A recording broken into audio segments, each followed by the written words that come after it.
Okay, so I'm here to introduce to you the National Capitalization Project. I'm Janet Brown, sorry. I'm Janet Brown, Executive Director of Grantmakers in the Arts. Thank you for being here. It's wonderful. And I'm here to introduce the National Capitalization Project. You should have gotten a copy of the summary and the literature review in your packet when you registered. 30 members representing 16 organizations came together with experts in the nonprofit finance world to answer this simple question. How can funders improve the undercapitalized nature of the nonprofit arts sector? Not a simple question. We could have chosen a simpler question, but no.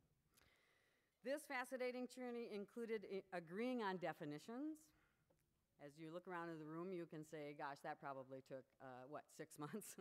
Agreeing on definitions, reassessing assumptions, and testing our abilities to address what is a systemic problem for our grantees. The challenge was, could we come to some consensus about what funders might do to improve that undercapitalized nature to that condition? This is association work at its best.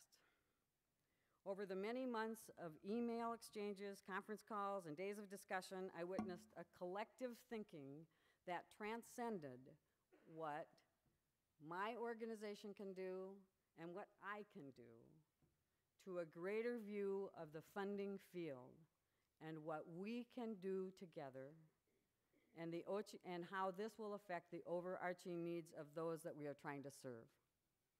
It is through this larger perspective that our community of practice becomes valuable and the field moves forward. So I want to thank the Kresge Foundation for funding the National Capitalization Project, the Ford Foundation, and the William and Flora Hewlett Foundation for hosting our meetings, and the experts whose work informed our discussions. Clara Miller, Nonprofit Finance Fund, Russell Willis Taylor, National Arts Strategies, Elizabeth Curtis and Susan Nelson from TDC, Adrienne Ellis from Jazz at Lincoln Center, and Cynthia Maeda from the Brooklyn Museum. Our work was captured eloquently and concisely by Liz Curtis, whose second name is misspelled. You might notice in the, so I'm apologizing for that for now. Printed material, the bane of all of our existence. On your summary that you got in your packet. We'll correct that when we put it on when it's on the web.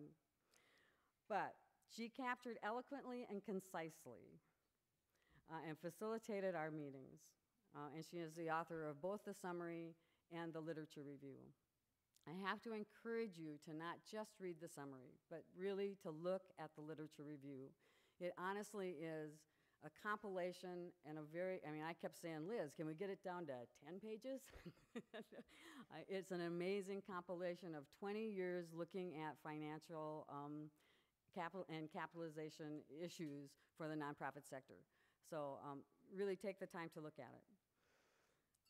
The set of common practices that's in the summary is a louder and bolder step for grantmakers in the arts.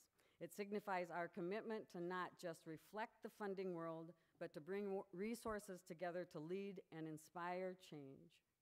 GIA will disseminate this information to funders around the country next year and is planning on a next phase of this important work. These recommendations may not work for every funder. We recognize the diversity of our field and the complicated structures that can dictate your daily operations. But we also recognize that our role at GIA is to be an advocate for what we believe to be best practices that will enhance and improve the overall health of the nonprofit arts sector. And this is a beginning of action rather than passive acceptance, a positive optimism that there can be change and that it can begin with us. So what I want us all to remember is that these recommendations are not edicts. No one's saying you're a bad funder if you can't do them. But what we do know is that people spend a lot of time and a lot of discussion saying that if we might try together or separately to follow these practices, it may have a positive effect on the organizations that we're trying to serve. And I have to say, too, that it was specifically geared to organizational work. But if our organizations are healthy, then the artists that they hire will be healthy. And that's certainly all of our goal. What you will hear in the next 30 minutes is a very tip of the iceberg. What you have in your summary is a very tip of the iceberg. This is an ongoing discussion. The highlights of our work, it is the highlights of our work to this point. I encourage you to read the summary and even more to read the literature review. After this plenary, there will be breakout groups and that we want you involved in this discussion.